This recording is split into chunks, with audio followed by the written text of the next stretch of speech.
So week one of the NFL season certainly was crazy. You had 4 games decided by a single point. You had 5 teams that rallied from a double-digit second half deficit to win. You had one double-digit favorite just barely win the game. And yes, we're talking about you, the Seattle Seahawks. And then you had one team pitch a shutout. And who would have thought that would be the San Francisco 49ers on Monday night?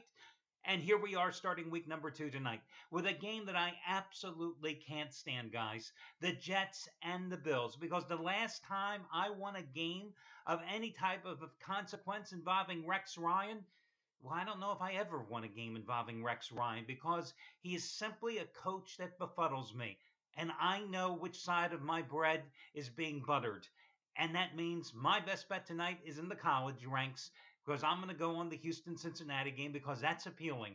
I'm going to break down the Jets and the Bills for you. I think I have the right side for that game for a complimentary play for you. And, of course, I'm coming off a 3-0 sweep with my NFL complimentary plays this weekend. On Sunday, I told you I absolutely love the Texans almost as much as I love my best bet that I actually put money on, and that was, of course, the Philadelphia Eagles. And I told you that I would even use the Texans if I had to play a parlay and put them with the Birds. And even though they had to rally from a 10-0 deficit, hey, they came back. They got the job done against Chicago. I also cashed in with my complimentary play on Sunday with the Packers and Jaguars going over. And I also then on Monday night gave you the 49ers as a complimentary play as well, plus cashing in with my best bet that night with the Steelers and the Redskins going over. So I've been on a nice little roll here in the NFL.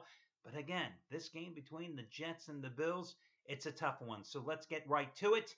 You can get all your discounts, all your promos, etc. over on the homepage, plus the latest from Steve Buden's Cali Cartel. Congratulations going out to them once more, because last night, one and only 75-dime baseball game of the year, Arizona getting the job done. You got it for over half price off. How about that Arizona-Colorado series going over again last night? No big surprise in that one, right? If you've been following that Rockies-Diamondbacks series all season long.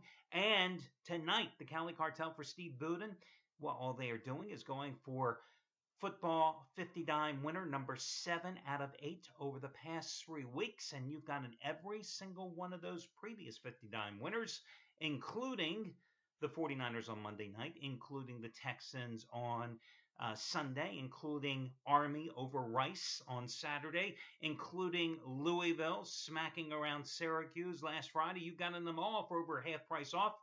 And the same thing goes for tonight. Check it out over on the homepage. Okay, now listen. A lot is at stake for both of these teams that both had playoff aspirations, because going back to 1990, only 26 of 214 teams that started the season 0-2 actually made the postseason. So we're talking only 12% of the teams have managed to overcome an 0-2 start and make the promised land. And one of these two teams is going to be 0-2 after tonight. Now, this has been a one-sided series. Rex last year with the Bills won both games, ironically, by identical 22-17 scores. In fact, the Bills have won and covered 5 straight in this series. And of course, you realize Rex was on the other side of the field for many of those games, right? So, again, it's been a Buffalo series. But what do you make of the Bills? I mean, they go to Baltimore, right, for their season opener last week. They have 160 total yards, and they lose that game 13-7. And you say, okay, hey, Baltimore played well. They played at home. But I beg to differ. This is a Baltimore team that last year gave up 401 points on the season. The Bills had 7 and 160 yards in that game. Meanwhile, the Jets are playing at home, and the Jets' defense was just outstanding. They gave Andy Dalton fits. They sacked him 7 times in that game. And they still lost that game because the Bengals kicked the field goal in the closing minute of the contest. And all in all, Dalton still played pretty damn well, 366 yards. And A.J. Green absolutely lit up Darrelle Revis in that game. Had 12 catches and 180 yards and receiving yards in that game. Meanwhile, for the Jets, Matt Forte looked to be an outstanding offseason acquisition. The one-time Bears runner looked like he was back in his prime from a couple of years back. I mean, he had a really nice game, 22 carries, 96 yards, 5 catches, 59 yards. Ryan Fitzpatrick, a lot of Jets fans were probably saying, geez, he should have held out forever Because what did they get for all that money? 19 for 35, 189 yards, 2 touchdowns, 1 interception. Now, New York in that game did do well, especially on the ground, thanks to Forte's running. They ran for 152 yards, 5.1 yards per carry. Bills have a pretty decent run defense. What you have to be concerned with if you're a Buffalo fan tonight is, will the offensive line be able to keep that hard-charging Jets pass rush off of Tyrod Taylor? Now, Taylor, of course, has the legs and the mobility to escape the rush, and he did an effective job against Baltimore's hard-charging front last week on the road. But, of course, Taylor also didn't deliver, just 15 for 22, 111 yards, had 5 carries, only 11 yards rushing in that game.